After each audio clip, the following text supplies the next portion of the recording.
Well, hello. I'm here by the skin of my teeth. I just hit the live before, and as soon as it went on, a warning came up and said that my camera size was oversized because I've been recording videos yesterday in a larger size and I haven't switched it back. So again, it's a great lesson. It doesn't matter how many times you've done this or how comfortable you feel. There are two types of people in the world when it comes to live streamers. So there are two types of live streamers: those who have crashed and those who haven't yet. So, don't feel bad about this. It's not the end of the world. Well, a howdy doody to you. I've been away for a little while because I have been nose down creating a brand new online course called the Confident Video Presenter Academy. I'll give you a little peek inside of it just in a moment. But the reason that we're here today is that this is a new Video Professionals Club live coaching session. What's a live coaching session? Well, it's just sometimes a new Video Professionals Club. What's New Video Professionals Club first? It's a safe place for you to get confident at video. So if you feel like you're beginning your video journey, and there's lots of questions, or you want to do some videos but you don't want them to go out live, you want a bit of feedback, anything like that, well, come and join us. It's absolutely free. Love to see you in there. And one of the great people in New Video Professionals Clubs is Michele Gennoe, and she's going to tell me if I said it Gennoe, if it's actually Gennoe, and I can't remember, but we'll get to that. But Michele asked a question, and sometimes with these questions, what I think is that, like, rather than just tell you, why don't we do it live? And then lots of other people can benefit as well. So that's what this is. It's essentially a live coaching session. And if you've got any questions, please drop them in the chat, and I'll see if I can find them. Oh yes, there they are, and we're there. We're going live. Hey, have you ever noticed this as well? I didn't know this, but when you're on LinkedIn, when you go live, it actually comes up in your home page, like your profile in your banner. You got your banner there with your little picture on the side. It expands and the live goes in there. So, well, that's what I was looking at something the other day with somebody, and I couldn't work out why it was on their banner, and that's where it was. So maybe if that's on mine and you can see that, because when I'm looking at it here, I can't really see that. But look, it's there you go. I'm learning this as much as anybody else.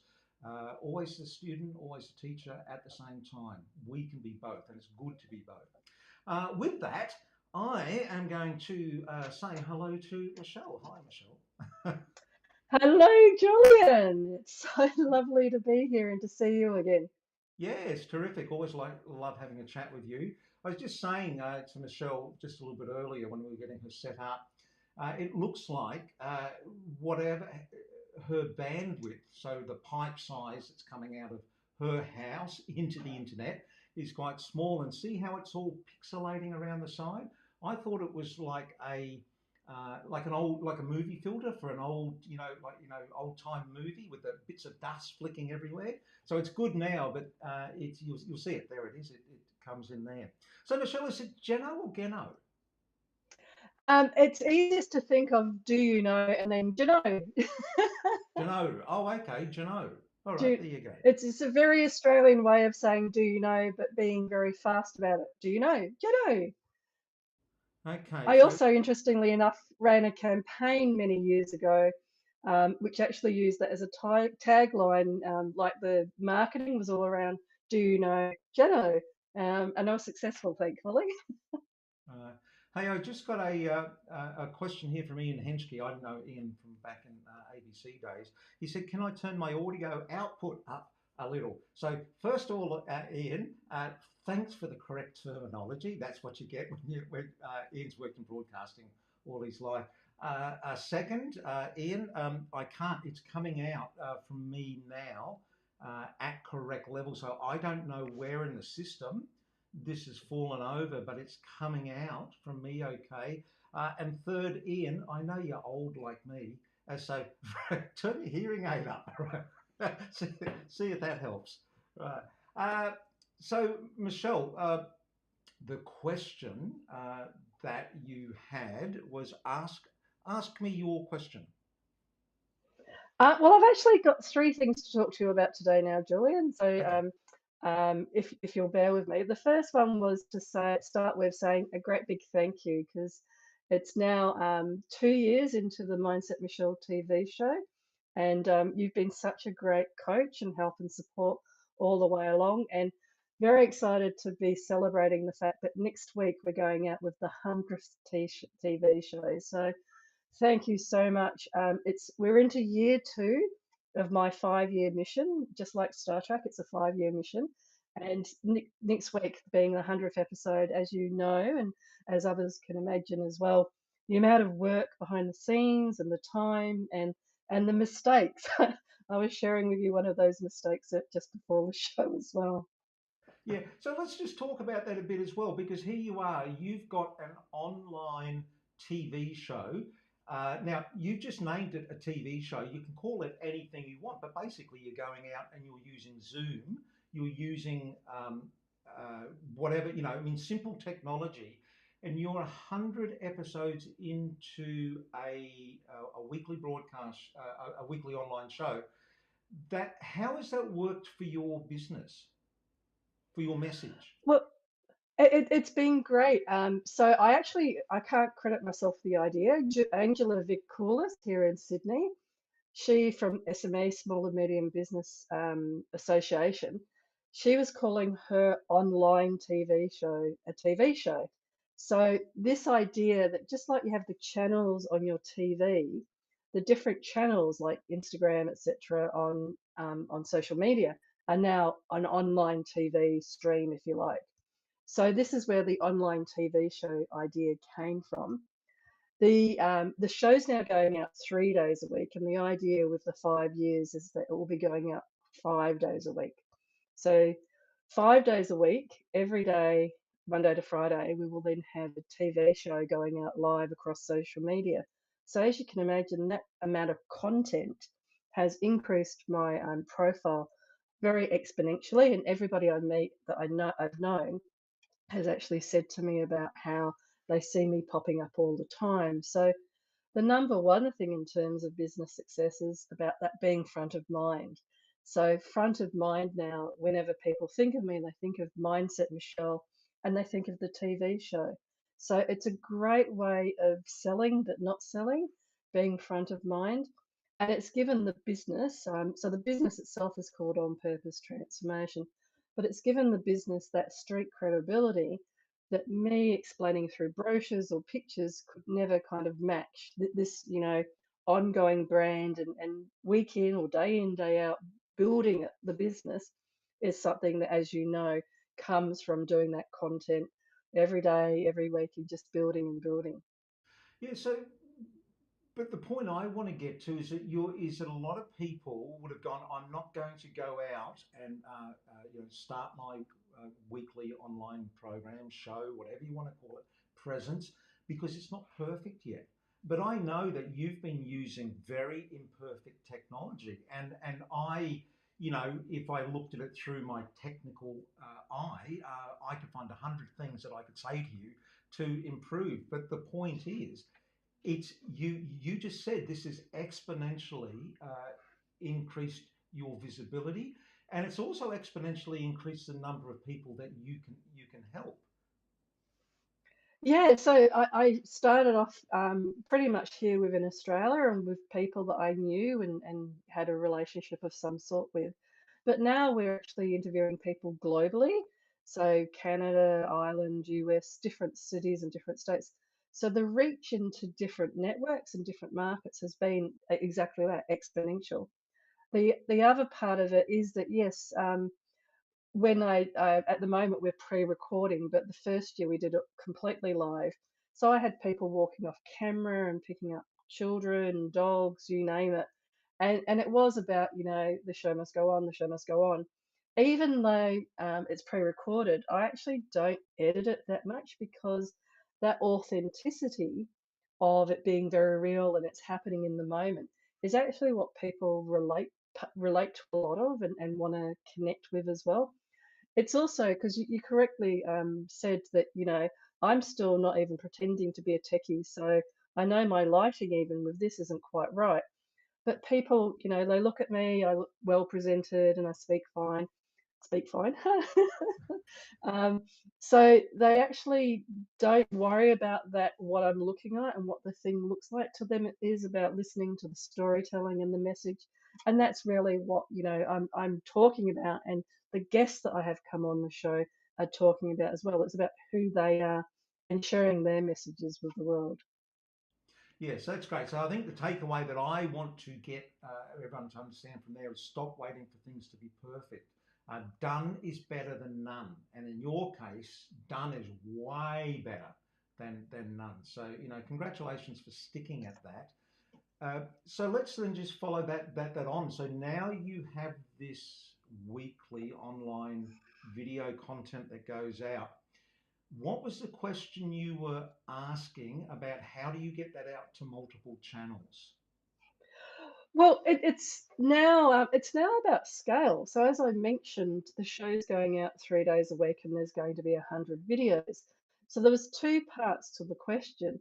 One was about where to store the video library, so the content, and the second was about scheduling it so that instead of, this past year was still quite intensive in terms of scheduling and adding and deleting videos. And so I reached out to Julian prior to the Monday sales and was looking at, well, where is the technology up to in terms of um, being able to have a video library and, like, through a Hootsuite or something, schedule it to go out. And in my case, I want to schedule the 100 videos to go out for next year, or have my team schedule it to go out, I should say, have my team schedule it to go out for next year. So I'm only working on the new videos. So this last couple of years, it's been, learning, and like Julian, you're always learning, and things are always going wrong. So you have to kind of keep at it and also be very humble when things do go wrong. But now I'm actually at that point, which is a beautiful problem to have, where I have a library of content.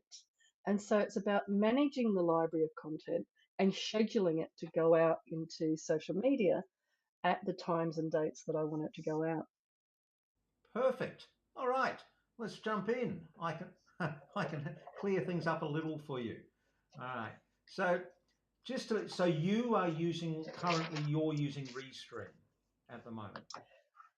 Yeah, so ReStream, you can actually put in 10 videos and schedule 10 events. So the problem that I had was that they didn't have any other model there where you could put in more videos. And the bigger question was about looking at, well, what is there on the market to actually act as a content management and then also act with that scheduling element as well. Right.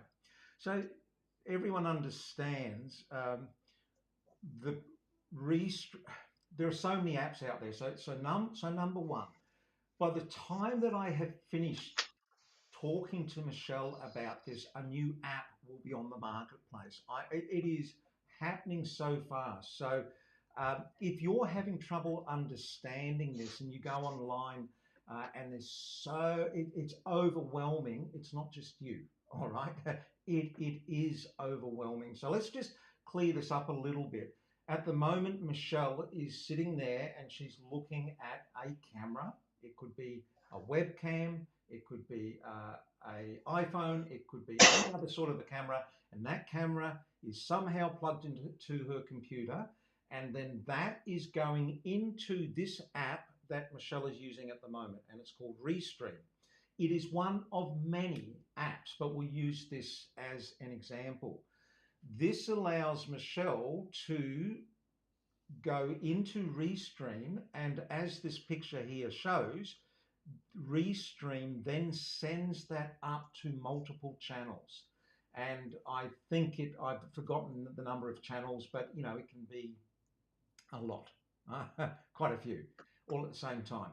So as much as, and I'm doing the same thing here, I'm going into LinkedIn, I'm going into YouTube, I'm not going into Facebook at the moment. into the New Video Professionals Club, because when I hit go, that crashed. There you go. What am I going to do about it? Well, it'll sort itself out in the wash. So we're going out live to multiple channels, but this is being done live. You can pre-record a video, put it into this software, and it will send that out to multiple channels live. But this is primarily done for doing it in real time and live. ReStream also has a studio built in.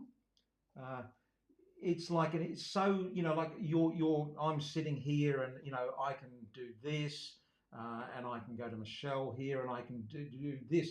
This is like within your computer is this software. You can press a few buttons and you can change this. ReStream allows Michelle to do that as well. It has a built-in studio. So at the moment, Michelle goes from her camera into this computer on her app. She mixes it up a little bit in this studio, and then ReStream sends that out to multiple places around the web. That's what we've got at the moment. What Michelle wants is to have all her videos she's pre-made put into an app somewhere that stores that content, and then at a predetermined time sends that out, to different places without her being there. Right. So at the moment, that's ReStream. What ReStream does is when you send your video into it, you only have to send your video. So it means from your computer, your bandwidth, your upload speed only needs to be relatively small. Let me compare that with what I'm using at the moment. This is Ecamm, and this is just for Mac. It's similar to what Michelle uses on ReStream, and it enables me to go into many channels like this. It also enables me to go into ReStream. I could actually put ReStream in the center, but I am now going up to multiple channels. The difference is I'm sending from my computer 3 separate streams to those channels. So I need 3 times as much bandwidth for this to work. So typically when I do this, I go to YouTube, LinkedIn, and Facebook. That requires 15 megabytes of upload speed. If I wanted to do exactly the same to those 3 channels, but was using ReStream, it would take me about 5 megabytes because it's only one stream going up. So if you are planning to go out to 10 channels and you were thinking, oh yeah, well, no, I don't want to use ReStream because it just doesn't suit me. I want to use something like Ecamm, then you would take that into consideration. You would need to have about 50 megabytes of upload speed. Now, in certain places around the world, that's a snap. For me, in Brisbane, in Australia, which is a third world internet country, that's like about pushing the limit for me. So I've got to be careful. So know that that's different. There are also software out there like OBS. Now, OBS does all this sort of stuff here that we're doing, but it's free. So you can go and use this, and it's sort of interesting when you look at OBS compared to Ecamm. So this is Ecamm. This is on their home screen. It's all people-based. When you look at OBS, it's all technology-based. And that gives you a good idea of, even though that's free, for me, it's not as easy to use. It's a little more complex. So if you've got like a techie software mind, it's very powerful. It's brilliant.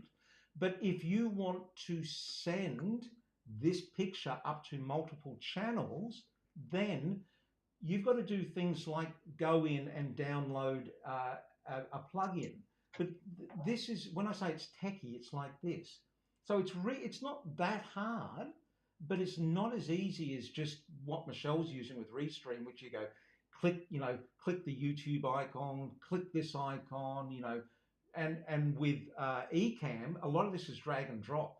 like, you know, I drag pictures in. I mean, I can drag another person into our screen here. So even though I understand tech a bit, you know, reasonably, I, I, I don't care how it works. I just want it to work. So know that that is, uh, they're all the realities. So you've got ReStream, you've got Ecamm, you've got OBS, and then I'm not even going to go into all the rest. Like there's a lot more, but that's just to give you an idea that this gives you the ability to put this sort of presentation value and presentation flexibility around it. Right, so now let's just say that you've got all these videos that you've recorded, and I'm guessing, Michelle, that you've cut some of them down into shorter videos as well. So I'll just explain a little bit more because I've done it even simpler, Julian. So for me and for the guest, we just use Zoom. So Zoom is the software. So I don't know what the upload speed is with Zoom, but Zoom is what we use to record the videos. So I use Zoom to Camtasia, and then in Camtasia do the top and tail so that it's branded. Right. And then from Camtasia go to ReStream. ReStream is the exactly like you described. I use ReStream to then be like the broadcaster to the different social media.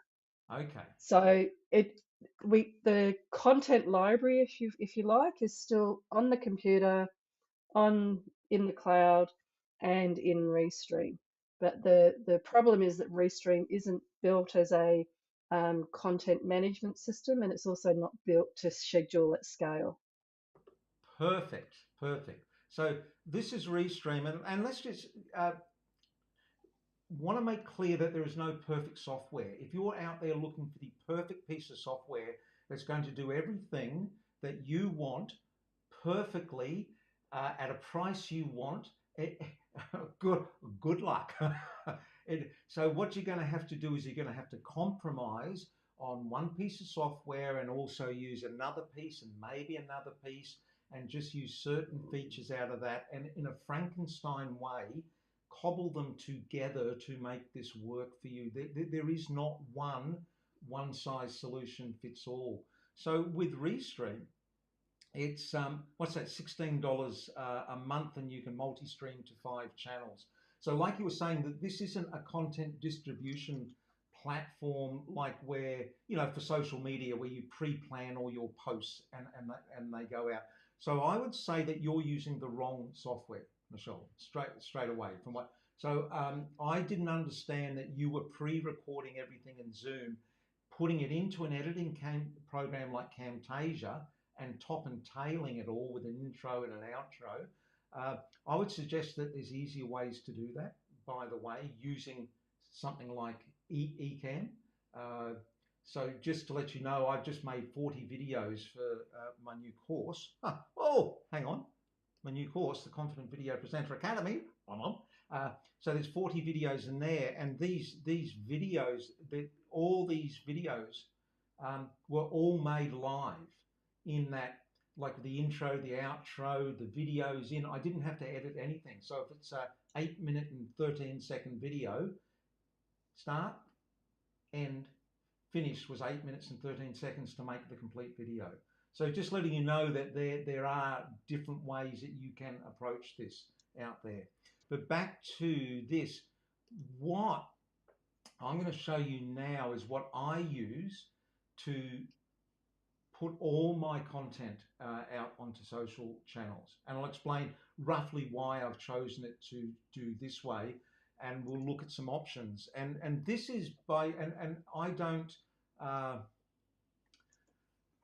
I'm a pragmatist is what I am. And I find something that works. Like I love Ecamm at the moment, I was just telling you about. But if you can show me something that works better and smarter than Ecamm, I will put that aside and I will go use that. I'm after what works. So even though I get enthusiastic about things, I'm enthusiastic because they work for me and I haven't found a better solution. And that's why if anyone is listening and they come and you've got better solutions, tell me. I mean, teacher student all the time. So this is what I'm using now. It's called Posto Plan. And this, what you're looking at, is my content that goes on to LinkedIn and Facebook on a daily basis. And this is, so that's a text post with an image. This one here, that's a video. I'll just populate there. In fact, you're in here in some of these videos, Michelle. Funnily enough. Yeah. The difference though, Julian, and I can't see your screen, but the difference would be that that would be like a post rather than going out as if it's live. So whatever I'm doing, I still want the video to go out. It doesn't necessarily need to be seen as live, but actually running as if it's a live, going live. Because when you do events on LinkedIn, the event is live at XYZ time. So the video can't go out as a post. It needs to actually go out live at that time through the Okay. event. Yeah, that's interesting. So I don't know of a software that does that. My problem with that, what goes on in my head, is that you do not. Okay, not you. Not you. I'm not telling you what to do. I would not go out as live, as branded as live, like this says up here, and have it as a pre-recorded video. That for my that because I speak about trust, and I mean everyone in some sense speaks about trust. You don't want to appear that you're saying that this is live. Uh, that's been used with like webinars. You go on and the webinar, and they go, all right, so everyone just put yes in the chat box there, and let me have it. Oh, there's a yes from Minnesota, and you can tell that's made up. I mean, live is live. You're interacting. And what does that do when you, well, for me, let me speak for me, when I go on those webinars, I immediately pull back. I go, oh no, this is just someone who's trying to, it just doesn't work for me. Even if the content is really good, I instead of moving forward a couple of steps in that relationship, I actually move back a couple of steps in that relationship. So that's the first thing I I'd say. agree. Webinars have got a really bad rap because they were abused in that sense because everybody just pre-recorded it, etc. And I didn't start out, like I said, the first year we were live, but when I'm interviewing people all over the world, I can't be interviewing them at 3 o'clock in the morning. So that's where it started to become pre-recorded. So it's the software. So ReStream says it's live, not me. And also LinkedIn events, which is what ReStream create. It's as if it's going live at that point in time. So I know that this is something that I grappled with because integrity is really important to me as well. So that's why I was saying at the beginning, if things go wrong when I am doing the pre-recorded, I leave it in so that people know that, we are kind of live in that sense that it's not recorded and then edited to death, etc. And also they're all still fresh new content. So it is live to social media as although it's not being recorded live anymore.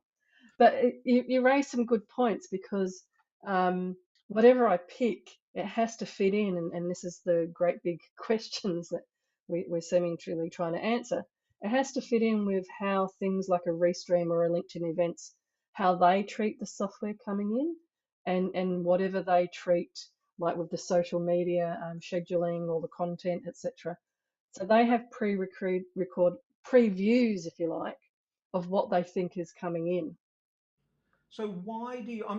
Martin Buckland has asked, "What about Streamyard?" Yet Streamyard is one of these apps. Is great. Streamyard is simpler. So if you're a person who doesn't want to, look, we looked at OBS before. OBS is so flexible. Ecamm is so flexible. You can do so many things with it. But if you just want to turn up and go, hey, here's a link for my guest. The guest comes on, and you just go right, and there's the chat. Like if you want it to be super simple, StreamYard, Riverside is another one. These take. It's like streaming for dummies, and I don't mean that in any derogatory way. in a sense, if there's nothing more than two people and maybe a screen like this that you want to do, bingo, it can be perfect for you. I use Ecamm because Yeah. I now use this software to record a lot of other videos as well, because it's not just for live. I make videos with it. Anyway, yeah, sorry, Michelle. I was just going to say, so what, I did do some research, and there's Darkcast, Resi, Botcast, StreamYard, OneStream, Macro, Santo, Kevin, Kumar, Manish, etc. So Yeah. there's a lot of different, um, and I know I don't know if we've run out of time, but very quickly for people, the solution that I did come up with, because ReStream then said, well, to get more video storage costs more money, blah, blah, blah. But I realized that when I run the event, and so I schedule in the video to go live, an interim solution, because I think that the technology is still catching up, is that I can use pre-done events within ReStream. So I can, in a sense, use their storage capacity. So once the event's run, I can then duplicate that event. So as this is, the next 100 videos, the plan is to put them in out or schedule them for the next year. As they're then completing, I can then leave it in that library. So this is the library part, and then scheduling. So the scheduling part is I just have to schedule more often than I would like, rather than being able to do it. But the technology isn't there for what I'm looking for. And thanks again for StreamYard and Riverside, but the flexibility now around when I can work with somebody to do the show has also been quite different to the first year, where it was every Tuesday at 12:30. Now I can work with people in different time zones all over the world, and because it is pre-recorded, then put it out through something like Restream, so that the show goes live at the same time, but the recording can be done any time of day or night. Why? Okay, I've got a question. Just quickly in the comments, Tony Latimer was asking what the software scheduling was. It's Posto Plan is the one that I use. I'm going to explain a perfect segue, thank you, Tony, into what Michelle is saying here. Um, so, why, if it's a recording, does it have to go out on live software? Like I'm in your mind, what's happening? Um, it's a good question. And I think the big difference is because and I use Hootsuite for doing posts, so I guess that's like Posto Plan. But I did buy Okoya as well from one of your suggestions. Um, with that, people have to then click in, and also I don't think you can't do an event. So to do a LinkedIn event that you're then inviting people to, so that's why I was saying some of this is actually because the technology is forcing the way that I'm approaching it. And mostly it's because I don't know what I'm doing still and making mistakes as I go along, like we've said. So I started off with live, and then I've kind of kept going with how I was doing it live for the pre-recorded, which at first I was very icky about with, it's not really live anymore and the software's telling everybody it's live. And then I kind of got used to the idea because it was interviewing people at different times of day and night. And it was like, well, how could I do this if it's like 3 o'clock in the morning for them? It's not going to work as live at 3 o'clock in the morning. So it then just became, well, this is how I'm doing it. And it's very much driven by the technology. But if there was a different way of being able to set up LinkedIn events and all of the other things that were part of being a live stream, then I'd do it that way. But I haven't come across that yet. So I think, and that if using LinkedIn Live because of the events and just that people are used to seeing the events page pop up in their feed, and that's become part of your brand. Okay, that's a valid reason. Um, so Ecamm does allow you to pre-populate events. I don't know how many. We can look at that, so that might be a solution for you. Um, but just as far as the videos here go, just so you know, I've got these all my content, and my content too is I used to grapple with this, about using a scheduler. to put my content out. I thought, oh no, like it's got to be me, and I've got to post on a time. I've spent like 18 months refining this content, and most people see my content that comes out.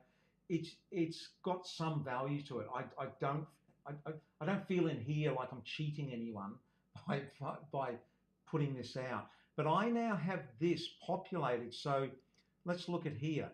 Let's go to September 2023. It's all populated out, for there. It's 2 years I've got it populated out for. And what I do is I have 6 months worth of content. I have 184 pieces of content. And when one doesn't work, I get rid of it and I put a better one in and test it. And I just keep on repeating that every 6 months, because hardly anyone ever sees it. That's the thing. And you get new people who come in, they've never seen it. So it's an effective way to take the stress off me of going, that it's horrible. It's like it always hangs over you. But what I do is that any given day that I don't want to post, like today, I actually forgot about it. But normally what I'll do is I'll just go in and look at my calendar and go, oh, I've got a live coming in today. Is I just go into this and it's got skip this time. And I just skip that, and you can see it grays it out. I'll just unskip it here so I don't forget. But you can just skip that event for that day. And then I just come in live or put another piece of content in if it's more timely and relevant. But the thing I wanted to say about this, and you mentioned before, so this is Buffer, which is it's been around a long time. Scheduling is that, what's that? It's $5 per channel per month. So if you wanted to send out, 5 channels, it costs you $25 a month to do that. But the thing I like about Posto Plan, and I'm not selling this, is that in the business one, which gives you 5 accounts and it's pretty much unlimited, it's $6.90 a month. That's just on monthly. If you do it annually, there it is, $6.69 a year. But it's cheap, and I'm not saying it's better than anything else, but I'm just trying, and I post videos. The only thing it won't do is the carousels to LinkedIn, those, and it really frustrates me because I made up all these carousels and now I do it this way. But anyway, eventually I think they'll get that service. But there's plenty out there. So you can use this to pre-schedule your videos. They could be hour-long videos. It doesn't matter. They could be made like they're live. They would turn up in people's feeds, but they would not be, as you say, an event as such, because events need you to be going in live or using software like ReStream or Ecamm, which are live streaming events, which just somehow trigger the software to allow you to go in live. So I don't know if that's helped you at all, confused you at all, or frustrated you that I just spent 40 minutes here and given me an answer. Oh, it's always wonderful, Julian. But I feel like we're on this exciting journey together because I'm glad to hear that pretty much that my research matches what you're sharing. There isn't actually an answer to my question, which is I've got this content library. I want it to go out at 12:30, 3 days a week, and some of it's going to be it's all pre-recorded, but some of it's going to be older and some of it's newer. And having a video software that actually lets you use it like a video library and then schedule it like a Buffer or Hootsuite, there isn't that technology yet. But hopefully by the time we get to year 5 of the Mindset Michelle TV show, the technology will be there. And it is, like you were even saying at the beginning, this concept of an online TV show is still quite new. So doing it and being somebody that's learning as I'm going, and doing it in such a simplistic way, of using Zoom and ReStream. I'm doing it in a very non-technical way of approaching it. And it is, I wish that the technology did exist, but at the moment, the answer seems to be put it through ReStream and then use one of the old events and just use that as a scheduler as well until the technology, whether that's a Zoom or another large organization, step in to fill that gap. Yeah. Just stay there, Michelle, for one moment. If anyone is there, and if anyone's got any answers to this, if you want to join us now live, if you're sitting at your camera or your laptop or your desktop, your webcam, whatever, if you go to telljulian.com, so just type in telljulian.com and just follow the prompts and you'll come up here and come in and have a chat to us. Yep. So another question for you, Michelle, is that you were telling me before this very interesting problem that you came up against when you mirrored your image. So, the story that we were sharing just before going live about you're always learning. So, part of the promotional materials for the show, um, I have my image and the guest's image. And so we obviously try to have the images looking towards the center rather than looking away from each other. So I had a gentleman and he had been decorated and had medals in his image on his left of the chest. And when I mirrored it so that I turned it around, he had his medals on the other side of the chest. Very, very kindly he wrote, and he was very kindly. He wrote and said, it's highly offensive to many people and it's, an insult, etc. Because what it meant was that on the left was you had been in service and you had won those medals through service yourself. And on the right, it meant that they were medals that your family member or someone close to you were wearing to honor them. So there was a whole set of protocols around it. So I was sharing with Julian how this is the sort of stuff that you learn once, because of course, hearing somebody that has done, this guy was at the Queen's funeral. He's one of only 10 Australians in this very privileged space. And hearing somebody like that say that you've offended them, and he knew obviously it was accidental. So what did I do? That's the next part. Well, of course, I apologized. I looked at what I could do, and with all of this technology, as many you know, especially Julian, the only answer was would have to delete everything because you can't go in and edit it after it's been put out live. So especially LinkedIn, there's many problems with that. So what I did was I went through and deleted the ones that hadn't gone live at the time, especially the show itself, so that I could go in. We edited the imagery back to the original, so it actually meant I was facing in and he was facing out on the image. So we edited that, deleted the bits that we could, and then asked him what he would like to do because there was already a post on LinkedIn by this stage with the wrong image, and people had been commenting. And so he was fine about the fact that the post had the wrong image, but the actual video that was going live and presenting him was going to have the correct image. And the other thing that I did, which I found has worked a few times now, is I'd offered to run the show again. So he got more promotion. And because this is a win-win idea, he was, of course, very excited about the idea that he was going to get another show and another promotion.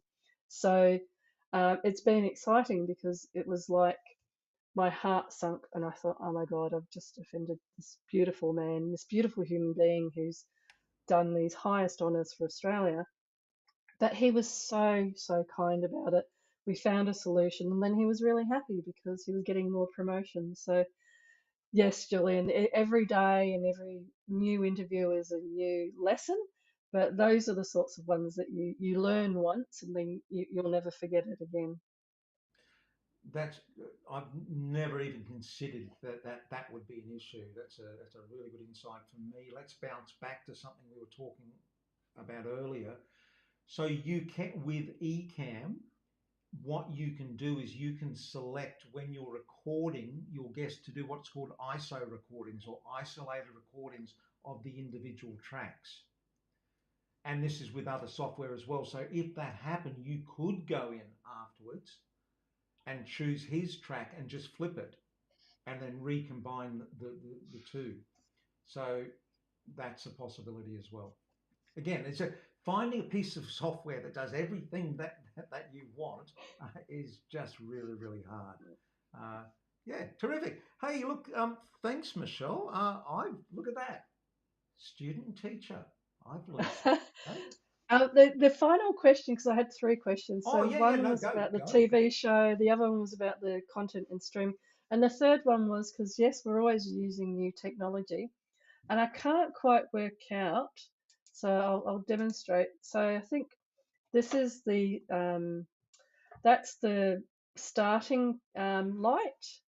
So This okay, one's just the go back a second light. step. What are you talking about? I missed that. So I've got a new light Oh, a new light. for it's one of those ring lights. Yep. Um, real because again, I used to have the big, studio lights, and I had two of them, and And sometimes I'd only have everybody went out one. and bought because they saw pictures that other people had gone out and bought them. And let me guess that you found that you couldn't move in your office. I couldn't move, and it was clunky, and the light was still pretty bad. And but even this little thing, I had so many poor ones before. But I love this new one. It's got a little removable tripod bit on the bottom. So it breaks down into, two parts. It's very easy to use and move. But the thing that I keep seeing and noticing when I'm recording is about the color. Now I know that one's a cool color, one's a warm color, etc., etc. But I keep still getting different responses when I'm recording, and so I thought, well, I've got the expert. I'll ask you about the lighting. I think that's the starting one. So it's got three light tones on it. And I was thinking, well, I've got you. Work out which one's the best. Okay, so let's just go back a little bit of education here is that the camera does not see like the human eye. The human eye is absolutely 1,000 times better than any camera. So we have this ability to look at things and everything just looks normal to us. That's because our eye and the circuitry in our brains just compensates for everything and just makes it look good. Why is that? It's evolutionary, so we need everything to be as perfect and as sharp and clear as possible so we don't die, right? So, like cameras have come along, and as wonderful as cameras are, and as much as I love cameras, they're pretty dumb. They really are. Even though they're clever, they're still pretty dumb compared to the eye. So we think because we look at everything and it looks normal that light's all the same, but it's not. It is actually different colors, and it goes on a scale from yellow to blue. And yellow is warm and blue is cool, and in the middle is about in the middle. It's about halfway. So when photography was invented, it was the lamps like that they had made 100 years ago or so were like lamps inside. Like the lamp inside like the light inside your kitchen. It's kind of yellow looking light. Like it's yellowy sort of light. Well, they used to be really quite yellow. And it's actually there's a number. It's 3,200 degrees Kelvin. That's the actual how the color of yellowness. And then daylight was about 5,600 or 6,000 degrees in blueness, and in the middle is about 4,000 degrees. So if you go to the hardware store and you look at a bulb, you might see figures like 3,200, 4,000, 6,000. What they mean is yellow, blue, sort of in the middle, sort of neutral. All right. So that lamp that you have has three settings. It has a yellow setting, it has a middle setting, and sort of a blue setting. When would you use them? Well, that light that is coming in from your outside through the curtains is actually blue light. But your computer screen is blue light as well. Computer screens inherently are what they call D65 or D6500, which is really quite a blue light. So you look now because is that your computer screen lighting you or the light? It's the light. So I've got it on the white, which Right. I So think is you've the got it on cool. the white. So that, and it's sort of like balanced with outside. But if you have that, if you put that on the yellow, you're probably immediately going to look quite a bit yellower. Look, there you go. Now your This is camera me will on probably yellow. slowly adjust for that, but it's because your camera can see that little bit of blue light behind you. It can actually read that and it goes, oh, I'm setting it for this blue light, which means when you turn on the yellow light, it actually does look yellow on you. But if that light coming in from outside was actually from your kitchen and it was like a yellow light, the camera would have gone, oh, I can see yellow light, and it sets what's called white balance for that, and that yellow light would look normal. So Mike, this is just to tell you in every different circumstance and situations, it's going to be different. But be aware that if you're sitting at your desk and doing a live, you're going to be in front of your computer screen. You're probably going to have fairly white, you're probably going to have a document open that's fairly white with a bit of text on it. You're going to get quite a bit of blue light onto you. So you are probably going to use that middle setting, or maybe in extreme circumstances, the blue one. So I wouldn't go the blue. I would go, so that's two blue. I would go the middle. So that one, that's the That one, middle one. that one. Your skin tones look healthy, sort of match mine. You know, I don't look too green under the gills today. So, yeah. Now with that light, you've got it slightly off to the side because it's convenient to have it off to the side. But what that does is it casts the shadows across your nose, across your lips, across your eyeballs, and also across your wrinkles and your creases. What wrinkles? Yeah. So a light off to the side is okay. You don't want it right off to the side because then you get harsh shadows and it gets film noir, and that's great for film noir movies, but for us making persuasive videos, we don't want people to look and go, oh, what's going on with Michelle there? That lighting looks a bit strange. We don't want that. We don't want them to say anything about our lighting or our video. We just want them to listen to the message. That's all we want. So if you put that light, if there's some way that you can have it directly above your lens, Like that. yeah. That's where it's direct. Oh, it's interesting. Now, I've got a lot of light on me then. yeah, and so now that part of that is your skin, the oiliness of your skin currently with makeup, how bright the light is. But generally, this is a rule of thumb. If you want to look as young as possible, you put the light directly over the lens. In photography, it's called the glamour light. There's a thing, and it's above the lens a little bit higher. Now, when you've got a beautifully sculptured face like mine, it, it works perfectly if you've got, lovely cheekbones and that. Look If back you to remember photography. to put the legs up on the lighting as well, helps. Yeah, but anyway, There we go.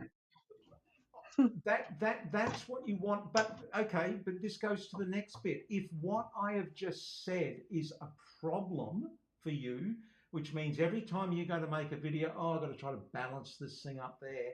If it's easier to have it where you had it, then I would go with that. This has to be Oh frictionless. no, I had it where I had it because I wanted to remember to ask you about it. But So this is where I would normally have it. And so the other interesting thing from what you were saying, because my normal background is the white bookshelf.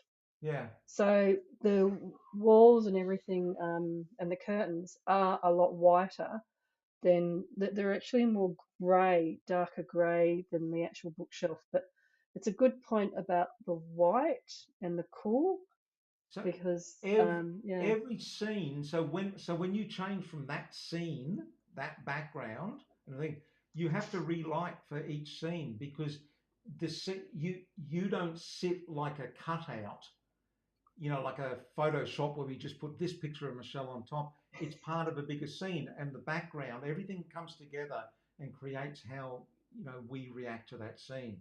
So even though for this setup we might find something that looks half decent, uh, it's going to change if you change. I still recommend, and if anyone is listening, this is the simplest lighting trick. I did this for 30 years. If you've got a scene and you want the easiest way to light something, you get a bigger light, and in 80% of wherever you are in anyone's house and anyone's building in the world, 8 foot up or 2.4 meters up is a white ceiling. It just is. That's how we live in the world. You get this lamp, right, and you turn it up and you bounce it into the ceiling. It's exactly what I've got at the moment. And it bounces up and it lights a larger area with a softer light.